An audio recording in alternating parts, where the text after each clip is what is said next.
नमस्कार विद्यार्थी मित्रा, हे अशा प्रकारचे नातेसंबंधाचे कोडिंग वरचे प्रश्न वेगवेगळ्या परीक्षेला पडलेले आहेत। हे प्रश्न कसे अवघ्या 30 सेकंदात सोडवायचे लक्ष दे।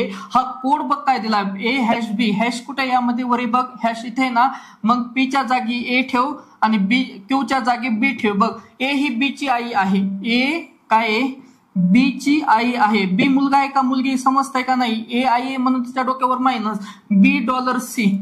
$C कुठे आहे म्हणजे B हा C चा भाऊ आहे, B हा C चा भाऊ आहे म्हणजे याच्या डोक्यावरती प्लस असेल। आता C मुलगा आहे का मुलगी आहे समजतंय का नाही, पुढचा कोड वाच C*D म्हणजे C ही D ची मुलगी आहे, C काय आहे D ची मुलगी आहे, मुलगी A ही जर आई असेल आणि C मुलगी असेल तर D कोण असले पाहिजेत, C चे वडील असले पाहिजेत। प्रश्नात काय दिलं, यामध्ये वडील कोण आहेत, B आणि C चे हे D वडील आहेत म्हणून पर्याय क्रमांक 1 होईल।